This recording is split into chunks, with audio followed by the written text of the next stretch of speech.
aconteceu a mesma coisa. O Bretas foi pegando competência,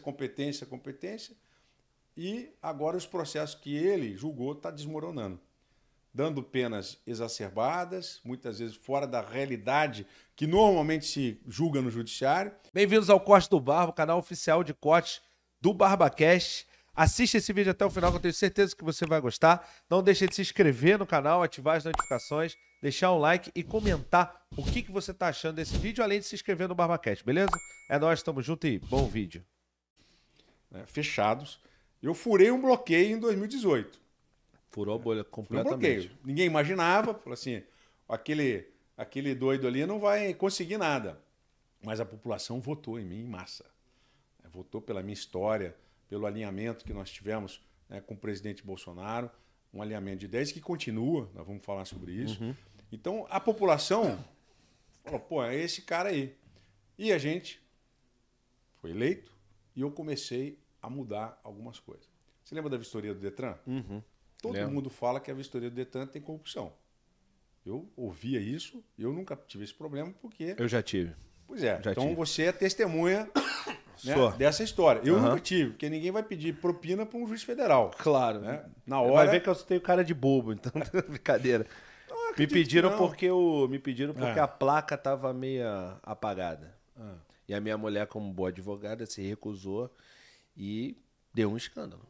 Pois é, e é duro ser correto, é difícil. Deu um verdade. escândalo, é aborrecimento. Sim. Né? E o brasileiro, ele tem que decidir que tipo de país ele quer.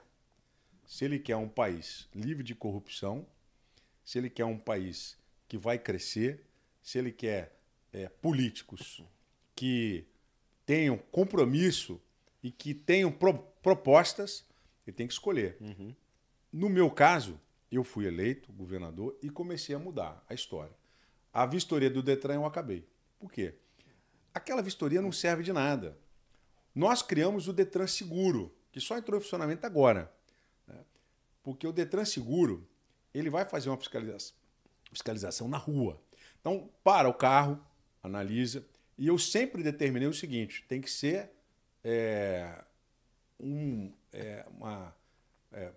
propedêutico, ou seja, tem que ensinar. Na verdade, não é punir.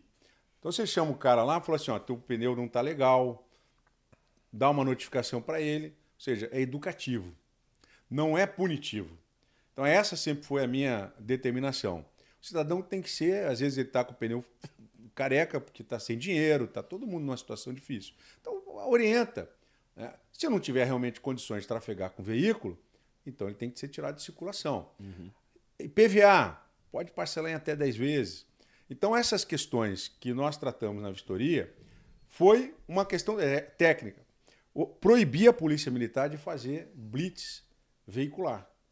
O policial militar não tem que fazer blitz veicular. Quem tem que fazer é o Detran. E tecnicamente. Por isso eu acabei com a vistoria, fiz o Detran Seguro e falei para os policiais que eles têm que cuidar da questão criminal. Vistoria no carro só se for fazer busca pessoal.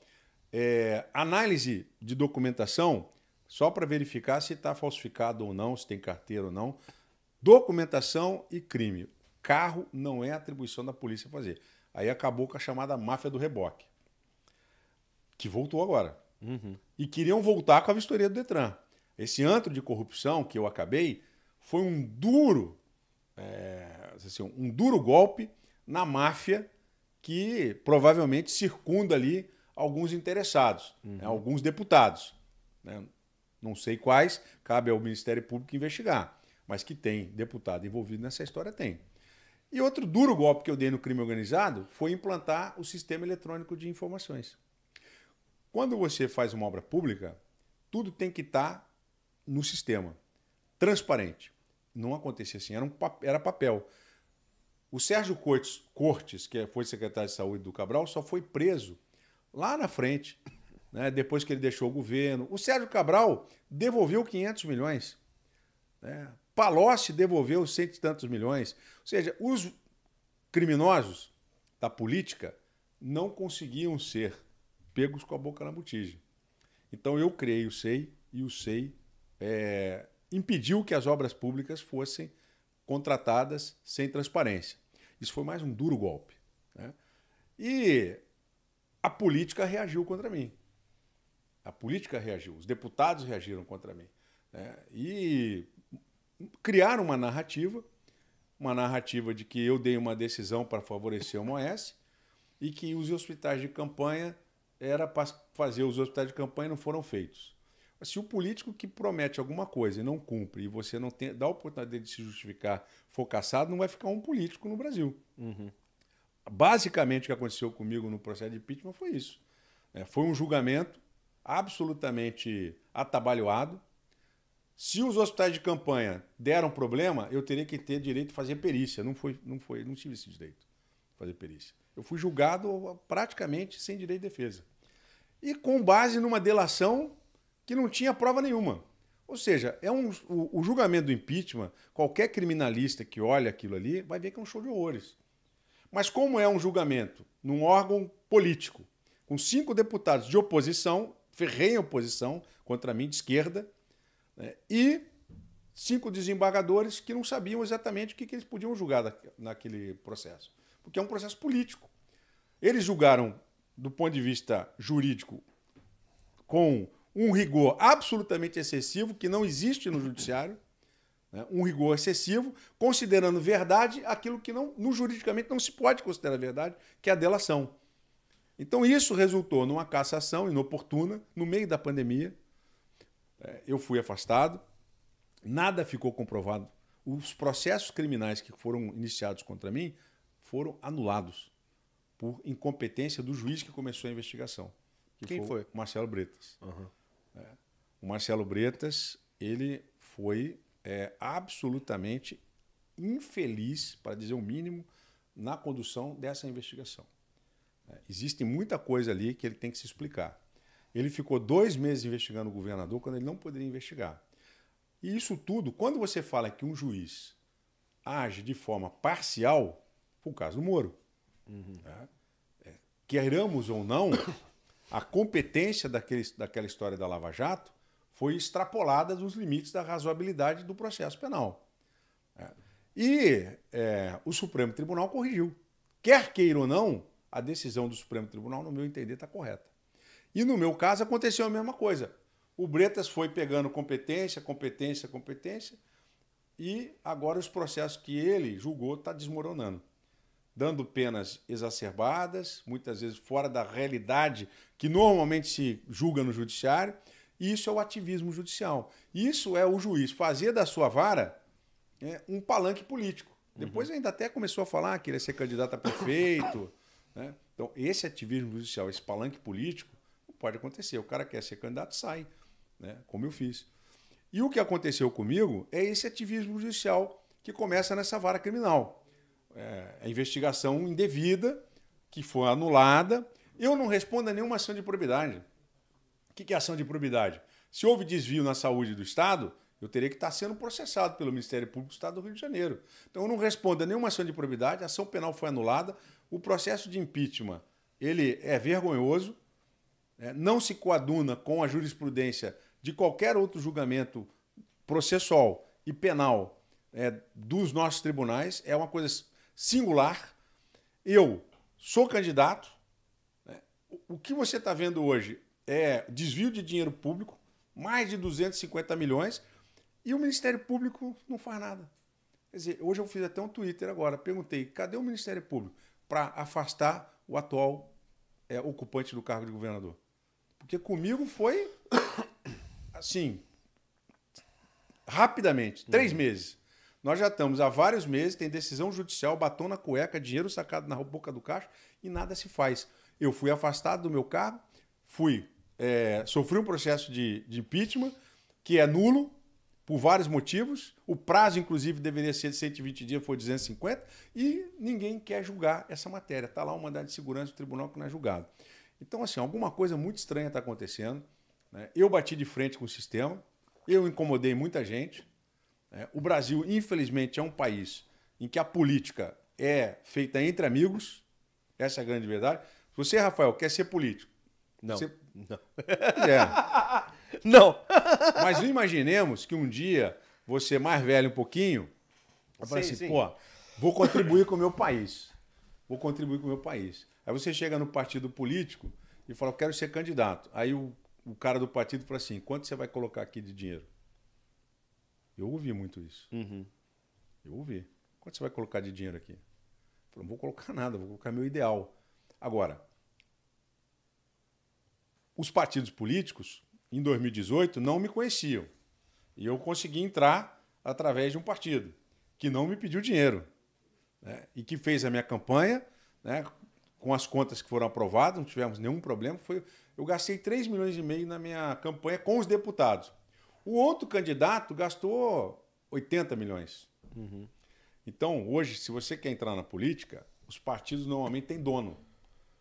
Para você entrar na política, você tem que seguir uma cartilha. Quando você estiver no teu mandato, você vai votar não de acordo com a sua consciência, mas de acordo com o que o dono do partido quer que você... Porque ele vai te usar para fazer uma barganha com a quantidade de deputados que ele elegeu. Então, né, a Helena hoje é candidata a deputada federal. Ela é independente, ninguém pediu nada para ela, né? Ela vai ser deputada federal, no Congresso Nacional, vai defender aquilo que ela entende que tem que ser defendido. Essa é a essência do partido, né? O partido político tem tem uma diretriz. A gente tem que seguir a diretriz do partido, mas o seu voto tem que ser livre, né, para que você possa exercer o teu mandato. Então, hoje, na política, o que a gente vê é que o partido tem dono. Hoje, o que a gente vê na política é que, infelizmente, a realidade que a gente vivencia é praticamente de uma máfia. E nós estamos batendo de frente com essa máfia. Nós estamos batendo de frente com esse sistema. Por que você está fazendo isso? Idealismo. Se você perguntar por que Martin Luther King tomou um tiro, né, e lutou pela igualdade racial, idealismo. Se você perguntar por que Abraham Lincoln, né, fez o que fez na Guerra da Secessão, né, contra a escravidão, idealismo. Se você perguntar por que Mandela ficou preso lutando contra o racismo na África do Sul e depois de muito lutar contra o racismo, ele foi presidente e consagrou ali uma luta contra a desigualdade racial.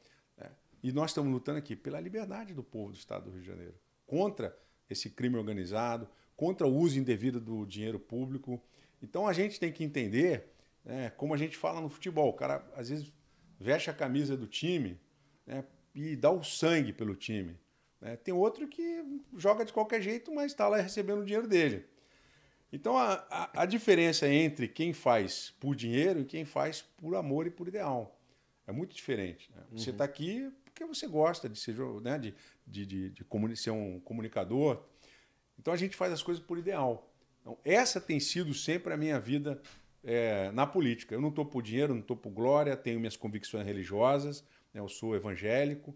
Então eu acredito que nós precisamos ajudar aqueles que mais precisam. Eu tenho conhecimento, eu tenho capacidade e eu posso fazer pelas pessoas. Então muita gente não entende isso. As pessoas acham, pô, o cara já era juiz, por que ele tem que se meter nessa história? Eu tenho porque eu sou um cidadão indignado. Você não está indignado também? Você não quer que mude? Pô, você vê a população aí, né? Pô, é isso, é aquilo e tal. E ninguém quer ir para a política. O nosso partido é um partido independente. Nosso partido é um partido que tem espaço para quem tem idealismo. E é por isso que eu quero construir esse partido a partir de agora, né? Onde nós temos uma presidente que construiu esse partido de forma independente, a Sueli Haidar, e o Brasil inteiro hoje a gente tem essa construção. Lá em São Paulo agora estou sabendo que a Janaína Pascoal vai ser apoiada pelo nosso partido.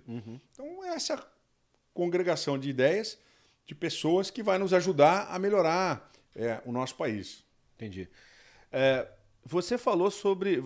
Calma aí, não sai do vídeo ainda não, que não acabou. Tem um recado para você. Se você gostou desse vídeo, se inscreve no Corte do Barba, ativa as notificações e comenta o que você achou, além de se inscrever no BarbaCast, o nosso podcast, para você assistir esse e outros vídeos, beleza? É nóis, tamo junto e eu fui.